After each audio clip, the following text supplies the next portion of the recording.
Welcome back to the broadcast. This is Newsline here on KTN News. Many thanks for staying with us. We want to step away from politics for a bit today and focus on something that our Kenyans have been talking about, and especially parents and guardians. And that is, of course, the state of education in the country, the cost of education, as Form 1 learners have been reporting to school from yesterday, this week. More than 1 million of them, with the government insisting that it will be keen to implement the 100% transition policy, making sure every candidate that sat for the Kenya primary KCP exams earlier this year, that is, of course, the KCP class of 2020, has to be absorbed into secondary education.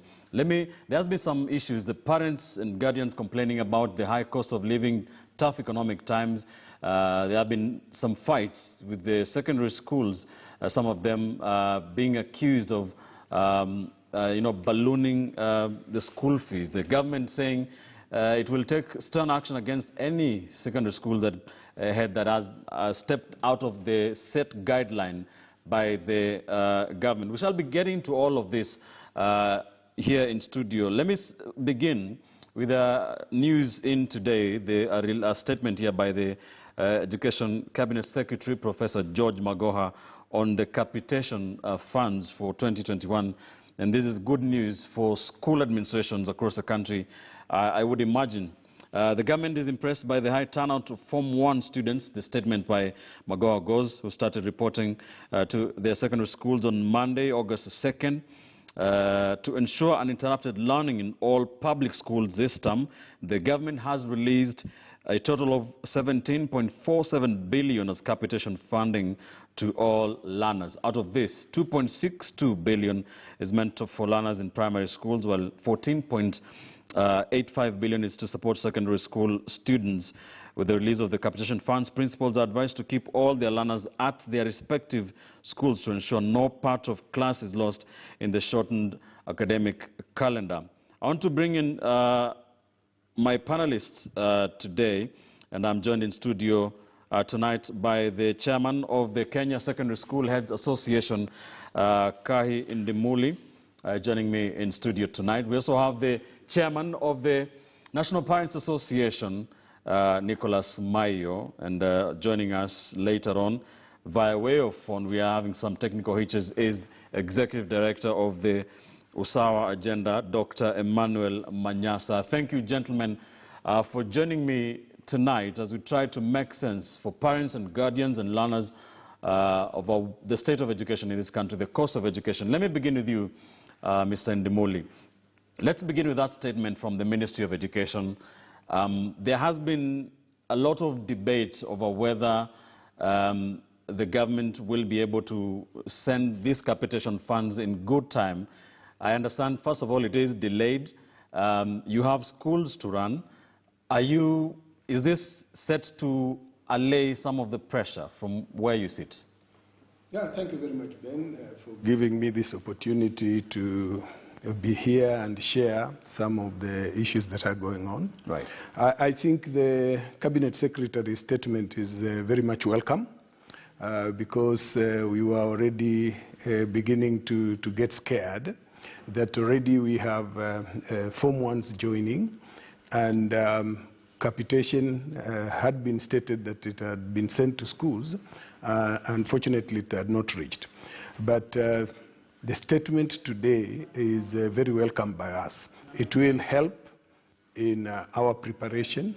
It will also help in ensuring that we are able to provide the much needed teaching and learning materials to our students. All right. Yeah. Was it delayed?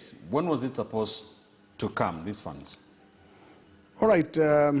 Normally, as heads, we would expect that by the time we are opening any academic term, we would get the capitation so that we start at the same time. All right. But it is not very late, though, because we are now doing the second week, I think, the second week, and funds have come. Maybe sometimes back it would delay more than 2 weeks. But I think this time around the government has done well. All right. I hope by tomorrow, because the statement was released today, by tomorrow these capitation funds will have reached the school accounts. All right, let me go to Mr. Mayo, Nicholas Mayo, the chairman of the National Parents Association. Parents have been hit hard. Everybody has been hit hard by the COVID-19 pandemic, and those who have been taking their children to Form 1 have been crying foul over a number of issues. Is these funds by the government? Do you expect them to take away some pressure from parents? Yeah, definitely. Thank you so much for having me. This is a very good discussion. We welcome the statement by the CS that he has released school capitation, 17.47 billion. Right. This actually will ease our stress as parents, because we are supposed to pay. We have actually paid for school fees for 4 terms this year. All right. All right. Let's bring in Dr. Emmanuel Manyasa and get his views on the same. Joining us by way of phone, we're having an issue with our Zoom link. Dr. thank you for joining us. What is your take on this discussion of the cost of education in the country in the midst of the pandemic and the pressure on the government to really perform? Thank you, Ben, for having me, and glad to join the distinguished guests, my friends Kahi and Mr. Mahio.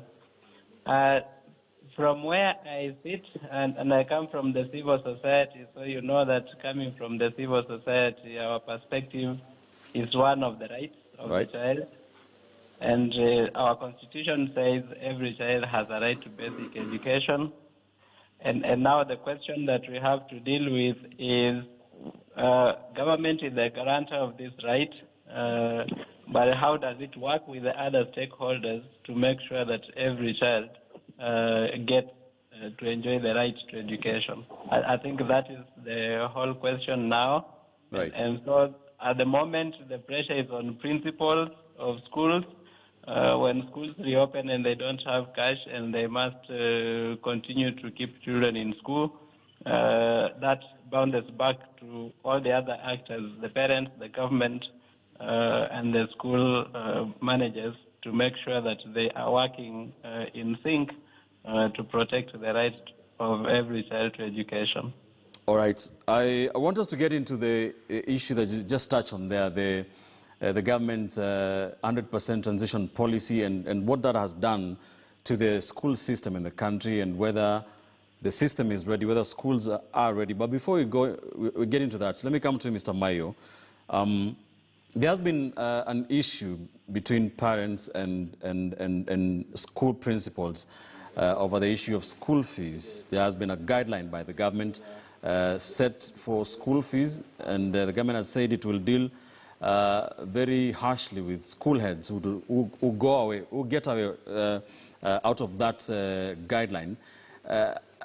From your experience, have you had any issues with any school principals? We understand that national schools, kids are supposed to pay 5,500 shillings less, 8,500 shillings less, and the county and extra county schools 5,500 shillings less. Have you had any issues from your end on having this implemented by the school heads? Yeah, you are right. Actually, this is actually a part of some of the challenges we are facing as parents. It's not only extra levies, we also have some other challenges. Like the parents are saying the calendar was a bit condensed, and we are trying to explain to them that this was the best scenario out of the 9 that we had during our deliberation on the task force on COVID-19 education response. So the extra levies actually are real, and we have about 105 fee structures that has not been changed to read the new fee structure that was released by the Ministry of Education. All right. The previous fee structure actually was 54,000, but the present one is 45,000 for national schools and 35,000 for the rest.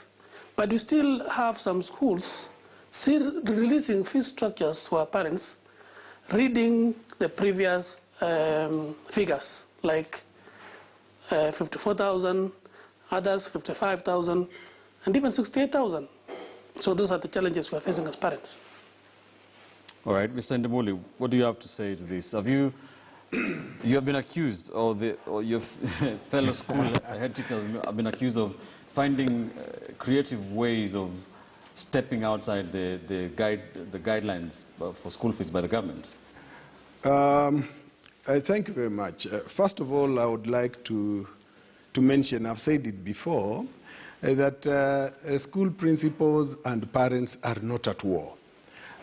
Because we too are members, are Mr. Mayo's members, because we are parents too. So we cannot want to hurt ourselves. On the issue of school fees and guidelines from Ministry of Education, I would like to state that letters were sent to the Ministry of Education. Right. And the Form 1 letters were uploaded. They had the original fees of 53,000 for boarding schools. Now, the parents who downloaded the letters, that fees was still reading 53,000 because many schools did not get the opportunity to go back to the letters and adjust the school fees. But many parents will tell you, when they reported to schools yesterday and paid whatever money they had, those who had paid 53,000 for the whole year, they were getting receipts indicating that there is a negative balance, showing that the school owes them, meaning the schools adjusted the fees from the 53 to 45. And I can assure you, all national schools have adjusted their fees. All extra county schools have done the same. Issues of extra levies, I don't think this should be something that the entire principalship should be condemned about it. All right. We should be able to identify which schools are flouting, why have they done this, do they have the approvals for the same, and we take action on individual schools. Because if we just say principals, then we are condemning the entire 9,000 principals in this country. And many are innocent, many are following government guidelines, all right. And I believe there should be no cause of alarm. What I know is there could be challenges in trying to come up with infrastructural development. All right. Once this is done, the procedure is we need to apply for approval from the Ministry of Education. I would like to say that the approvals sometimes do delay, and many have delayed.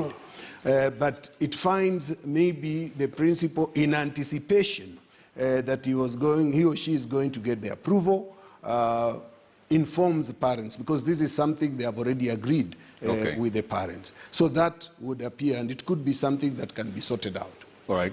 Tell me this. Could those principals that you say could be having such issues, what do you say to parents who say that is not justification to step outside, that they should just wait for the government system and structure to work? I don't think that would be very something wrong for us to do in preparation of trying to prepare ourselves for the challenge that we have seen. Normally, parents who have paid, they are paid against, they pay against a receipt. Yes. So there is evidence. If, let's say, the approval is not given, then it's incumbent upon the school to be able to convert that money into school fees. Right. There are mechanisms right from the sub-county up to the national level where government, Ministry of Education officers can monitor and be able to pin down any principal who did not get an approval and went ahead and charged parents, sent away students and the rest. Let's not take one case, for example, and try to magnify it to show that it is a rampant thing. Right. No. All right, Mr. Mayo, is that acceptable to you Yes. as the parents' representative? Yeah, very much accepted because Mr. Ndimuli has put it right. It's not all the principals. Right. In this country, we have about over 10,000 principals, and maybe 2% of them, to be precise, only 2%, because the information we've got from parents, like in Makueni, there's a school called Barasani Girls High School. They are charging parents 8,000. Yes. For curriculum development. And there's a school in Litain, Kerikericho, Litain Boys, charging parents 10,000 remedial fee. Mm-hmm. So this is actually 2% of all the principals, not entirely the whole. As my colleague put it, today we received about 105 fee structures that has been adjusted to either E35 or 45 for national schools. Yes. So what Ndimuli is saying is right. All right. Let me bring in Dr. Manyasa. Dr. Manyasa, the Cabinet Secretary of Education, Professor George Magoha, has been talking quite tough about this issue. Does he have does he have a right to say that, or should he come down and talk to the school heads and find out individually what is happening? What is your take from your side?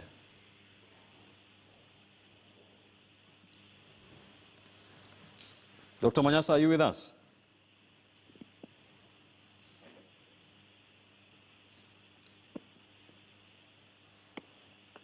All right, we seem to have lost.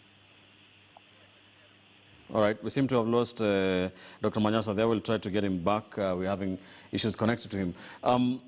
Sandimuli, let me come back to now the issue of the 100% transition policy from primary school to secondary school, which has brought some of these issues. We have seen reports, as we are reporting to Kenyans, of schools where the schools that have admitted more Form 1 students, or more students than they can handle in their capacity. For starters, is the 100% transition policy attainable as we are as a country? 100% transition is attainable. All right. But it will take time for us to be able to effectively admit and keep our students very comfortable in the schools. Mm-hmm. Why am I saying this? Every year, the number of students who sit KCPE compared to the number of students who sit KCSE, you will find, like last year, we had about 1.1 or 1.2 million children sitting KCPE, and about 700,000 sitting KCSE. Right. That one translates simply that the available space that the schools have is that 700,000.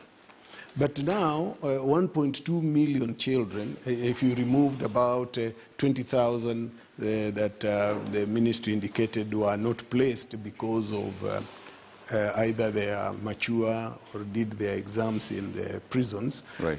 You find that 1.1, you have an extra of 400,000 children who must be placed in a secondary school. That definitely poses a challenge. Right. As a nation, and this is not only for government, it's for all of us. As a nation, we are not growing our secondary school infrastructure in tandem with the growth of the number of candidates that are being released from our primary schools. definitely that will strain the facilities that are already there. Secondly, if you look at the schools that really have that big challenge of admitting more than their capacity, are a majority of our national schools, a majority of our top extra county and a few county schools. So their facilities are strained. It is incumbent upon us as a nation to look at how are our sub-county schools, which really need great support to expand their infrastructure, to have enough teachers so that it can ease the challenge that is in these big national schools and the extra county schools. There is space, but the space is more in the sub-county schools, which also take majority of the children. Yes, they do. So we need, as a nation, to think, re-engineer our thinking towards equipping and expanding our sub-county schools to be able to attract more children, to be able to attract those who have also performed well and they may not need to go to all these national schools. So it's a discussion that as a nation we need to do. And in the expansion of infrastructure, Ben, I would say it should not be left only to the national government. I've not been very conversant with the county government rules on support to schools. But many times the county governments will say that education is not devolved. But I would like to say that these schools are serving those communities in those counties. And therefore, it is important that as county governments, they must also set aside some funds to expand the schools in their area, so that the children from those communities where the county government is serving have an opportunity to be admitted in those schools. Good point. We have seen some counties get into TVETs, but what they usually do is early childhood development education. Mr. Mayo, what has been your experience? We saw yesterday, as we were reporting, long queues across numerous schools across the country, and we saw one trend in particular where some learners were being turned away from those schools because of various reasons, like having low marks, despite the fact that they had been admitted to those particular schools. What has your experience been like? Just as my colleague has said, in fact, 100% has helped parents more than anybody else, because when Kibaki came in with his administration, he introduced free education, and we had a surge of children coming to school. And when Uhuru came in, he also introduced 100% transition, which we are doing it now. The challenges we have that will make it more attainable is by increasing capitation. The capitation to receive for high school is 22,224, and if, as a parents' body, we've requested that we need an addition of 5,000, because we know in every capitation in high school, 5,000 goes to infrastructure.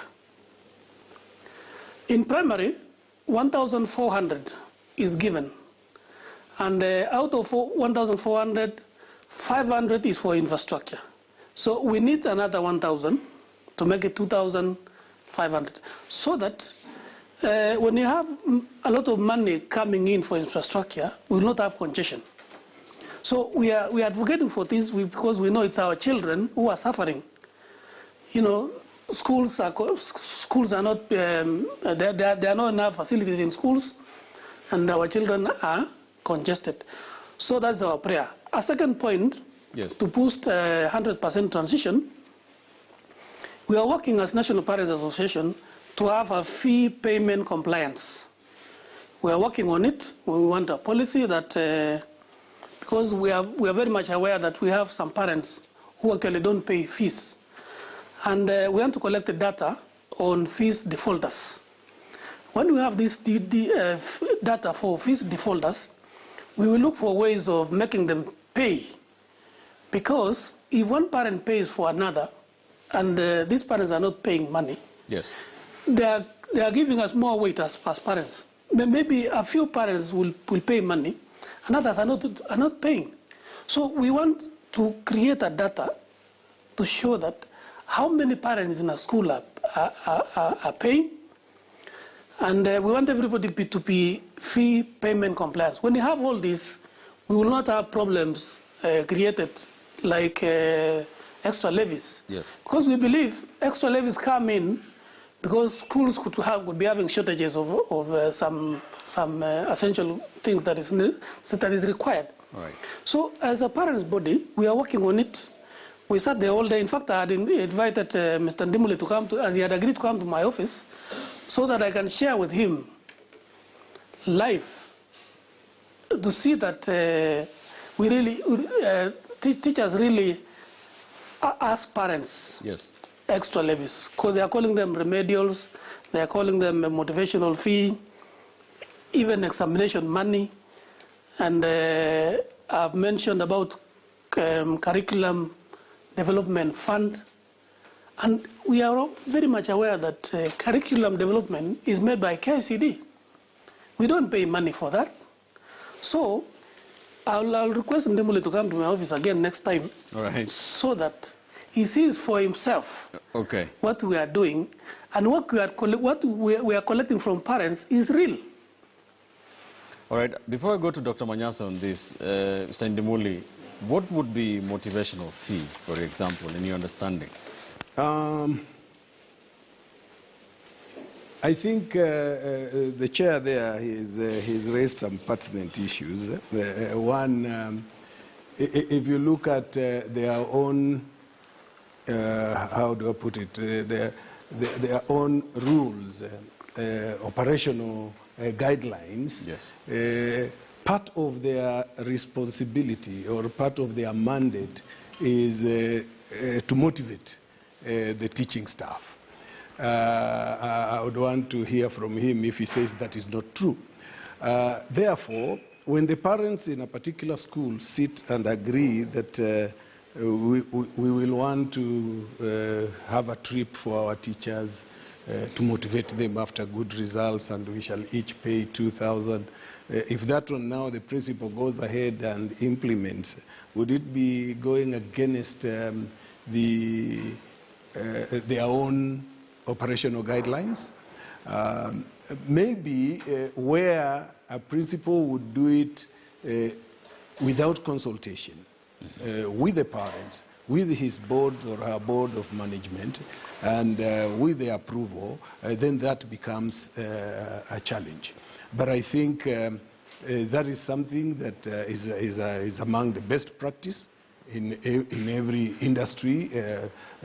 People would want to motivate their own and the remedial people. fees? Yes. Remedial fees, in some cases, again, by agreement, maybe the parents of the students who need to be supported would say, yeah, I'm ready to give something for my child to be supported. That does happen. I cannot say it doesn't happen. But it is always on an agreement. Other areas where he has mentioned that as parents they want to collect data on fee defaulters, I think that would be a welcome idea. But I would wish to understand from the chair how he intends to effect that. From where he sits, what action is he going to take on the parents who are defaulting? Because I would be very happy to be supported in that. If he has a law that will give him the powers to deal with fees defaulters, I can assure him on Thursday, because I've agreed to meet him on Thursday, I will be submitting to him a very big list of fee defaulters across the country for him to take action on them.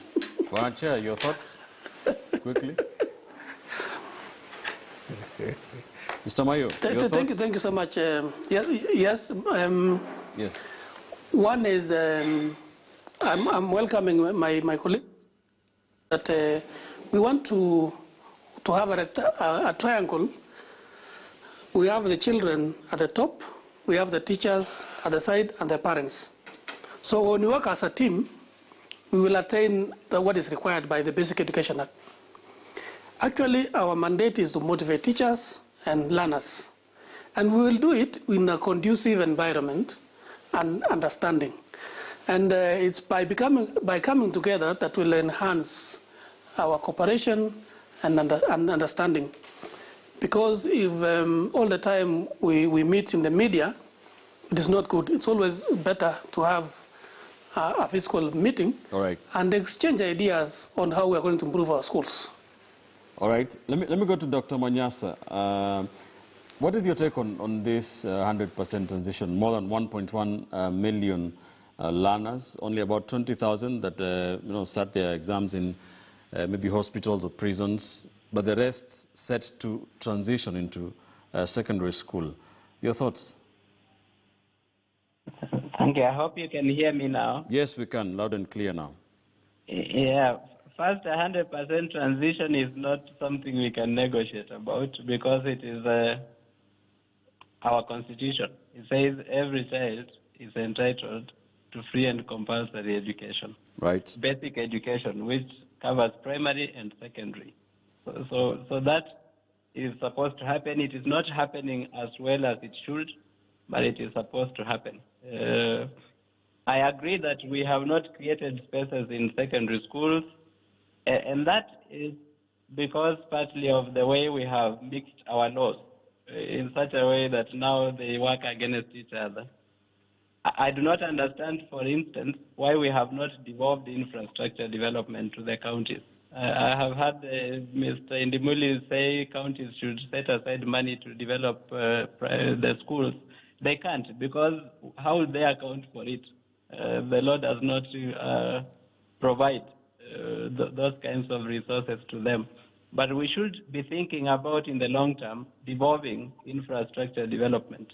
It is easy for a head teacher in Mandera to go to the headquarters in Mandera and ask the governor if he has a problem with a classroom than to write to Jogo House to ask for that classroom. We have not devolved infrastructure. We should think about devolving it as soon as we can.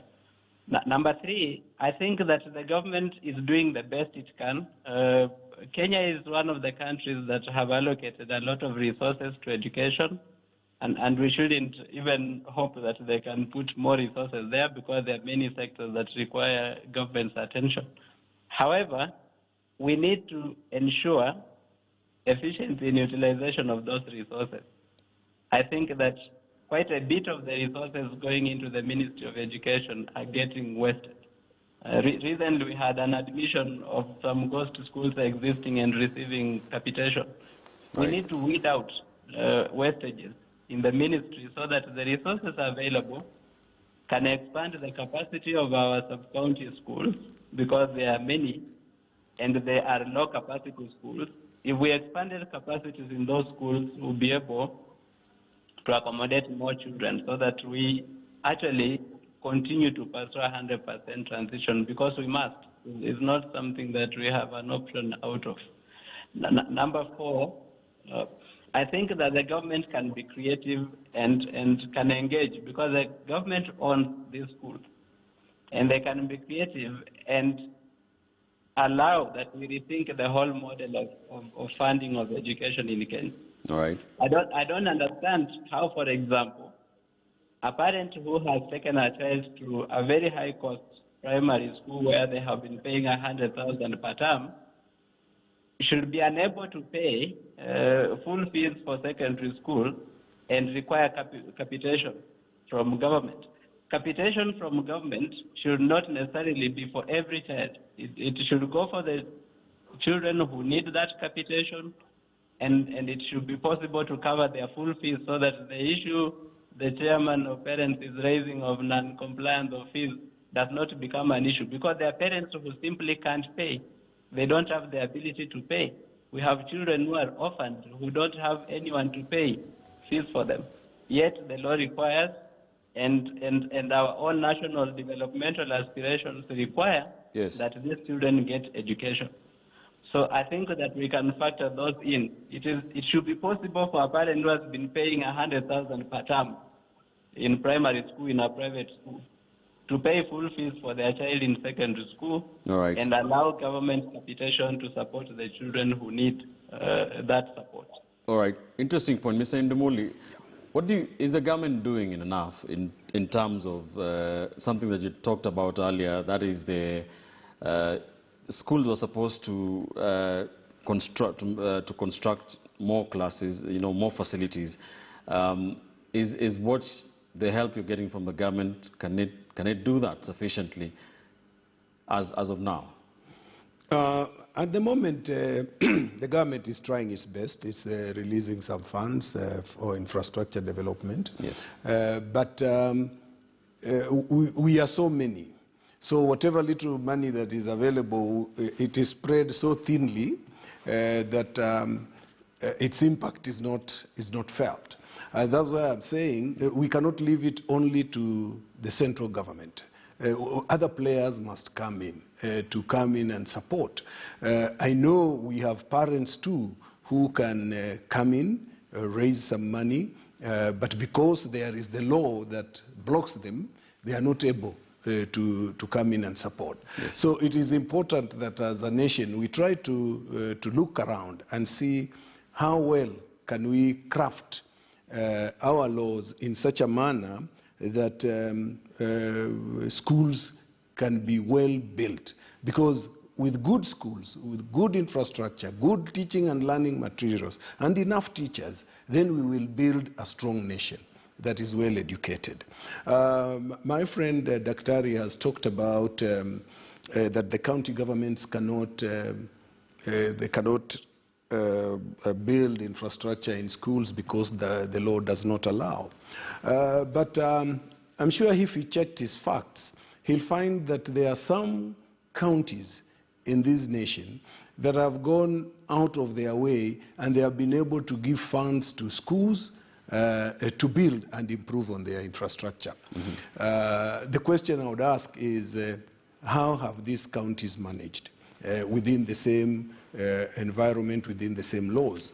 I happen to have stood next to one of the governors one time when the president was giving his reports on COVID-19, and we happened to have been in that meeting on the steps of Arambe House.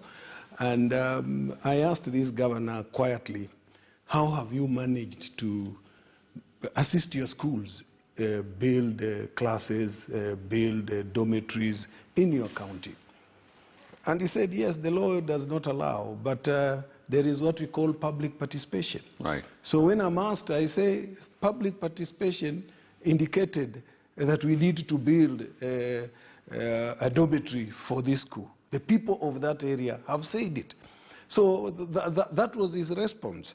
I would want to ask, and I've not had any adverse report on this governor because he supported schools build their infrastructure. So I believe even within the laws, there is a way this can be done. All right. Yeah. All right.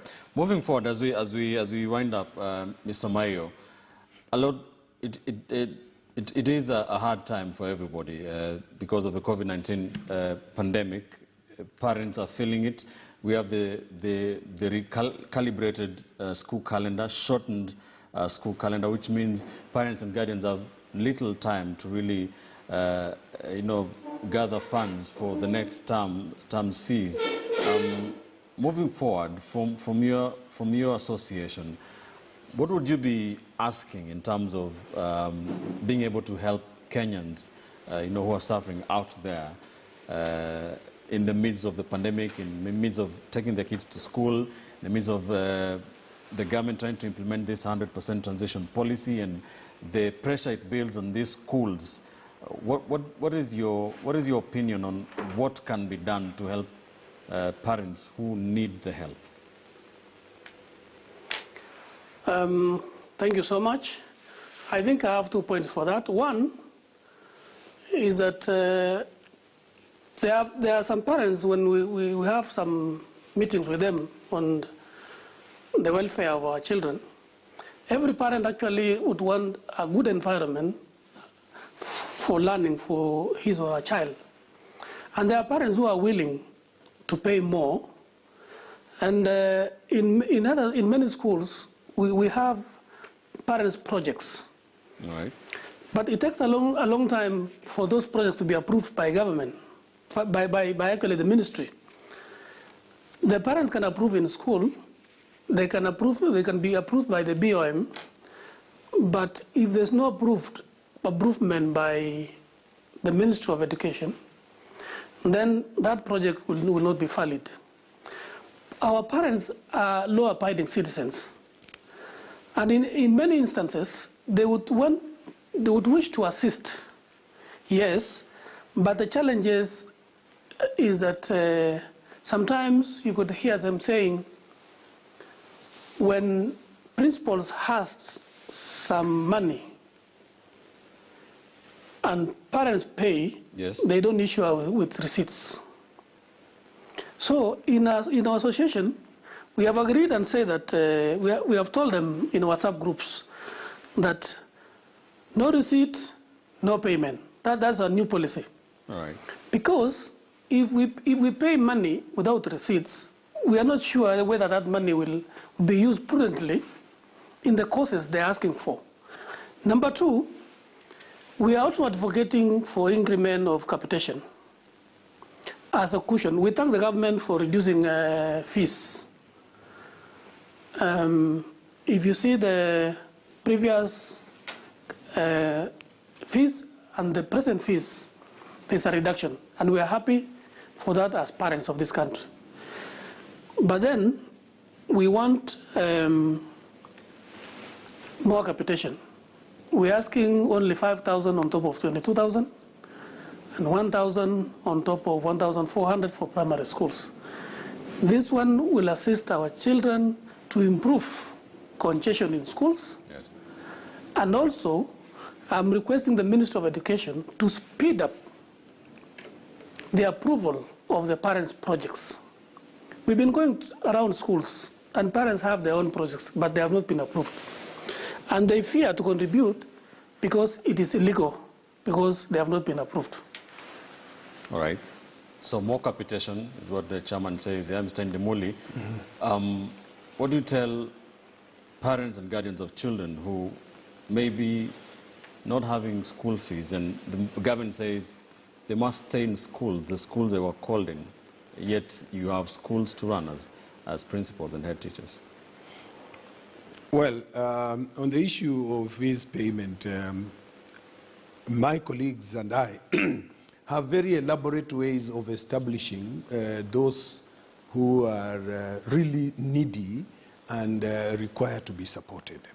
And many schools run their own internal endowment fund to pay fees for such students. The challenge we have is when it is given as a blanket that no student should be sent home. Even those parents who are capable of paying fees and they are able to pay, take advantage of that. You remember towards the end of the last academic year, many parents took advantage of it. And when the minister now came and said that we are coming to the end of the year and parents must ensure they clear their arrears, there was another uproar. So I believe as principals, we are able to identify the needy cases. Right. We are able to support them, and we've been doing so. But we are also able to know this parent is malingering. And I would want that we are allowed to ask those who are not paying fees to pay, because this child is in school. Schools, just like the parents out there, are in the same economic environment. We visit the same market to get commodities. Right. There are two lenses here. As a principal, I look at, as a parent, from a parent's lens, I'm happy when government cushions the parents. But as an administrator, looking at it from the administrator's lens, then I will tell the parents whose children I have, they too must meet their obligation. Government has done its part. The parent has also his or her part to play. Right. So as government plays its part, then the parents should play their part. On increase in capitation, I agree with the PTA chair, parents chair, that capitation needs to be increased. Because this capitation was capped in 2014 during the Kilemi Mwilia report. How many years has it taken? We had already raised this concern. It's only that now we appreciate COVID came and interfered with everything. But it's a high time that when things settle, capitation needs to be increased. Right. Because initially, it did not factor in infrastructure development. But now, from the same capitation, we are factoring in infrastructure development. And that affects the other recurrent expenditure. So I agree with Mayo on that. Another area which you did mention, and I think it would not be right for me to not comment about it. Yes. You talked about students being turned away from schools, and yet they had been admitted there. I don't want to believe that is true, because the student who was officially admitted into that school, when we downloaded or received the list of names from the Ministry of Education, that student has been selected in that school A. The principal of school A is under obligation to admit that child regardless of the mark. Right. That cannot be done. Where I have powers to reject a mark is where now parents come to me and would want to change, or they would want the student to join our schools. At that point, I have the right to say no. I will not take this mark because he or she is not officially admitted to our school. But the ones that are officially admitted, we cannot turn them away because of right. marks. Yeah. Well said. You've explained it well. I want us to talk about very quickly about CBC, but Mr. Ndimule, I have to ask you this. My viewers are saying I ask you this. We have had stories of, as part of those so-called hidden levies and fees, some parents being told by school administration to buy the uniform and books in particular stores, and you find that some of them have bought uniform in other shops, so they have to incur double costs. What is that about, if you are in a position to? I may not fully answer because I may not have evidence on that. But I want to mention that school uniforms play a very important role in schools. They build the culture. They are very sentimental. Past students will tell you how they valued that uniform. And the tradition of buying uniforms from a particular shop is not new. I remember even when I went to school, there are shops here in town in Nairobi that have been supplying uniform to those particular schools from that time to then. Even the parents who may be raising these issues, if they went to school then, they are aware that they bought their uniforms from those particular shops. The issue that the uniform may be too expensive in those shops, that is now the discipline issues. Right. Which the people in charge of procurement and government monitoring can easily tell that this shop is overcharging. Right. The issue of having a particular supplier, either supply to the school or we go and purchase from there. It's just to ensure that we have the shade, proper shade, the right so stitch, no hidden business agendas there. I want to believe there are no hidden. If they are there, they will be discovered. There's nothing we can hide. All right. Yeah, there's nothing. Okay. Mr. Manyasa, let's have the final point on, and I want us to talk about the CBC, the competency-based curriculum. In your understanding, do you think this is making education more costly in this country? There are parents of young ones like me who are in CBC, where you find that there's a lot of requirements on the parent side. You need to, have a printer in the house. You need to print things. You need to. It's very costly for the kids to learn, and very involving for the parents. And some people have been wondering what happens to those Kenyans who are, in the countryside where they don't have scanning machines to, do some of that work. What is your take on this new curriculum and how it is impacting education in Kenya? Ben, I don't really want to go to CBC unless you tell us we have time to discuss that, because my understanding is that we have a few minutes left. Yes. And I just want to comment on some of the issues that my colleagues have been talking about. We have been told, for example, that 2% of the principals are the ones flouting the school guidelines. 2% of 9,000 is 180 of them. How can they be allowed to continue with that impunity when they are affecting so many lives of young Kenyans? I think that is an issue that needs to be sorted out. The issue of those few principals who are flouting the fee guidelines. I said in the beginning that the parent, the teacher, the government, and the larger society needs to be working on ensuring that our children get their constitutional right, which is the right to education. All right. And for me, the role of the principal here is to minimize barriers, school-level barriers, for these children to get into school. As we speak right now, I have an admission letter for a boy in a school where the only thing the parent is supposed to buy outside of the school is the box and the shoes. Otherwise, the school is going to supply the mattress, the blanket. I may understand what Mr. Ndimuli has said about the shade of the uniform, but why do they need to supply the blanket? Where are they finding time to engage in that kind of business when they're actually supposed to be in the business of ensuring learning happens?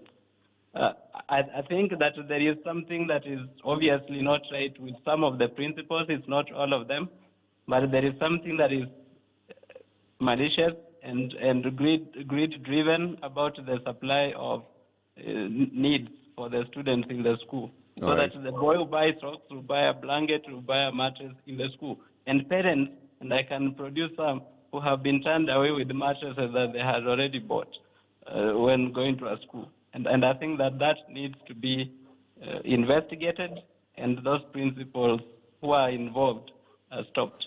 Okay. I also need to add my voice to the fact that we cannot be issuing blanket statements to say principals should not follow up parents on school fees, because I think that there are so many people who can actually afford to pay fees, and they need to pay fees, so that those who cannot afford to pay fees are then catered for by the various bursaries that are available. And importantly, there needs to be a national conversation on how to consolidate bursary funds that are available in this country, which are significant, but are being misappropriated by being spread too thin in various places. The MCA has a bursary, the MP has a bursary, the women rep has a bursary, the county government, the national government.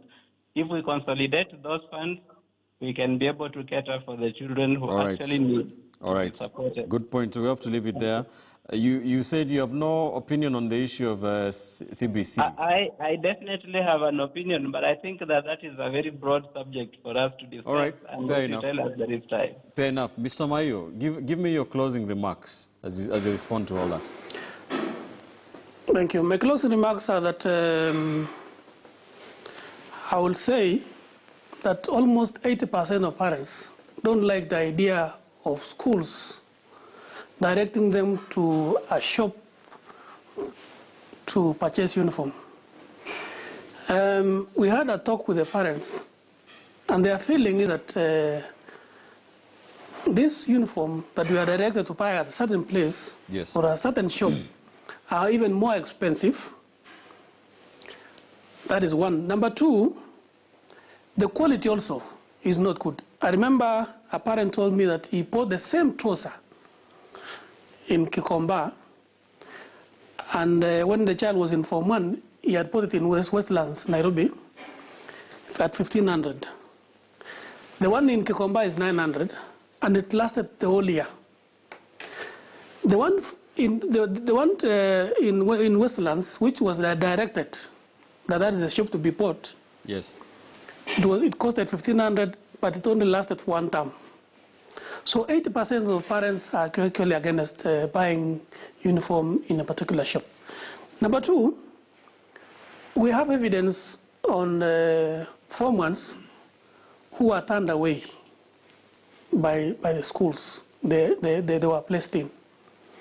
They called us. We were sitting in the office the whole day receiving those information. We have the names, and we had to call the county directors to inform them that our children are turned away because of low marks. So what parents are saying is true. All right. What I want to add is, it's not all the principals that turned away our children. Okay. Just a few, just like we have said. All right. My last point is, for us to work together as a team, it is us to collect evidence from the parents, take it to the ministry, and the employer, who is TSC, to take action on those rock 2% principals who are not, who actually, they are not adhering to the fees guideline that is required by the Ministry of Education. All right. Thank you. Mr. Ndimuli, you have the final say, have the final remark. Thank you. I would say that, one, we need to work together as a nation and address the issue of education, because secondary education is very key in the life of the children. All right. As principals, we would not want to be the ones to block the dreams of these children, and therefore we will do everything to support them. The few of us who may have gone wayward, I think government has machineries in managing that, and therefore it should not be a condemnation for all. I will still want to really understand that the students were officially admitted in that school and they have been turned away because of low marks. That is something I will want to defend, that it cannot happen. There could be a reason of turning away the children now. One, the child may have been admitted to school A. All right. The parent may have decided to try and change this child to school B. Then school B accepted, uploaded the information, it was approved, and the child was moved from school A to school B. Mm-hmm. But now the parent again remembers school A was better than this other school. So he appears in school A. Okay. At that point, the principal may say, no, this is not my child. All right. He has already been moved. All right. But not an officially admitted we have to wind it up student. I will want to see Mr. Mayo on that one, all right, to give me evidence on it, and I will definitely talk to my colleagues on that one. Thanks for the promise of follow-up, and many thanks, gentlemen, for joining us to try and unpack some of these things as parents and guardians take their Form 1 learners to school. The government says the 100% transition must be implemented. All learners called into places in Form 1 must be in their schools by August 7th. Thank you, gentlemen. Chairman of the Kenya Secondary School Heads Association, Kai Ndimuli, Chairman of the National Parents Association, Nicholas Mayo, and Dr. Emmanuel Manyas, Executive Director of the Usawa Agenda. Thank you for your thoughts tonight. Before we leave you, let's not